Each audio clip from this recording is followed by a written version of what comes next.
Actor Srikanth இவரு June 23 போலீஸால arrest பண்ணப்படுறாரு. எதுக்குன்னு பாத்தீங்கன்னா தடை செய்யப்பட்ட ஒரு ட்ரக்ஸ் யூஸ் பண்ணனால அந்த ஒரு இன்ஃபர்மேஷன் போலீஸ்க்கு கிடைச்சு இப்ப ஜாமீன் கிடைக்காம ஜெயில இருக்காருங்க.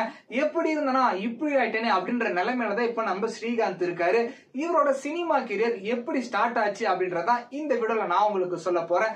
1999 நம்ம சன் டிவில ஒரு சீரியல் வருதுங்க, ஜன்னல் மரபு கவிதைகள் அப்படின்ட்டு. இந்த 2 சீரியலும் கே பாலச்சந்தர் டைரக்ட் பண்றாரு. அதுல நடிக்க ஆரம்பிச்ச இவரு மெல்ல மெல்ல 2002ல ரோஜா கூட்டம் அப்படின்ற படத்துல ஹீரோவா லான்ச் ஆகுறாரு. படமும் பாத்தீங்கன்னா சூப்பரா ஹிட் ஆகுதுங்க. அதுக்கடுத்து ஏப்ரல் மாதத்திலே மனசெல்லாம், பார்த்திபன் கனவு, ஜூட், போஸ், கனா கண்டேன், மெக்குரி பூக்கள், கிழக்கு கரைச்சாரையிலே, ஒரு நாள் ஒரு கனவு, இந்த மாதிரி பல படங்களை தமிழ் சினிமால தொடர்ந்து நடிச்சு தமிழ் சினிமால தவிர்க்க முடியாத ஒரு ஹீரோவா அவருக்குன்னு ஒரு இடத்தை பிடிக்கிறாரு. பம்பர கண்ணாலே இந்த படத்துல அவருக்குன்னு செப்பரேட்டா ஒரு ஃபேன் பேஸையும் உருவாக்குறாருங்க.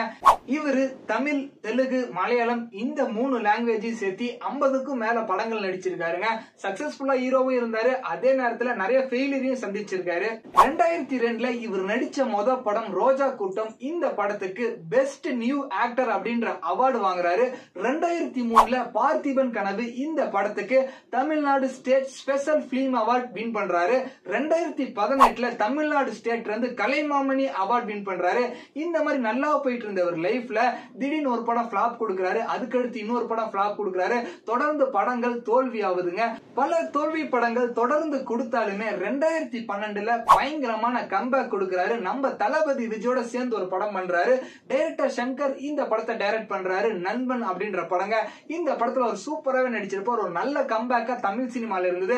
ஆனா அதுக்கடுத்துமே அவர் செலக்ட் பண்ண கதைகள் ரொம்ப சுமாரா இருந்தனால சவுகார்பேட் இந்த மாதிரி படங்கள்லாம் பாத்தீங்கன்னா சரியா சக்சஸ் ஆகாதனால தொடர்ந்து தோல்வி ஹீரோவா வராருங்க. மேபி மனசுட்டு போயிருக்கலாங்க. ஏன்னா இவருக்கு அடுத்து சினிமா கெரியர்ல வந்த பல பேர் அவரை தாண்டி மிகப்பெரிய உச்சத்தை அடைஞ்சிட்டாங்க. இந்த ஒரு விஷயம் அவருக்கு வருத்தமா கூட இருந்திருக்கலாம். அதனால மேபி ட்ரக்ஸ் எடுக்க வாய்ப்பு இருக்கு. இல்ல ஃப்ரெண்ட்ஸோட சேர்ந்து பார்ட்டி பண்றதுல ஒன்ஸ் யூஸ் பண்ணி அதுக்கு அடிக்ட் ஆகி திரும்ப யூஸ் பண்ண ஸ்டார்ட் பண்ணிட்டாரா அப்படின்றது தெரியலங்க.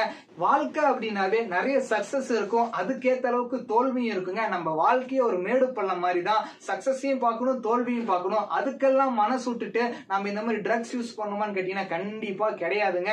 நம்ம வாழ்க்கையில தொடர்ந்து ஹார்ட் ஒர்க் பண்ணிட்டு இருந்தோம்னா நமக்கான இடத்தை நம்ம உருவாக்குறதுக்கு நிறைய வாய்ப்பு கிடைக்கும். இந்த ட்ரக் கேஸ்ல இன்னும் நிறைய பேர் மாற்றத்துக்கு வாய்ப்பு இருக்கு அப்படின்னு சொல்லியிருக்காங்க. இதே மாதிரி நிறைய இன்ட்ரெஸ்டிங்கான வீடியோஸ் நீங்க பார்க்கணுமா நம்ம பேஜை ஃபாலோ பண்ணிருங்க. பட்டா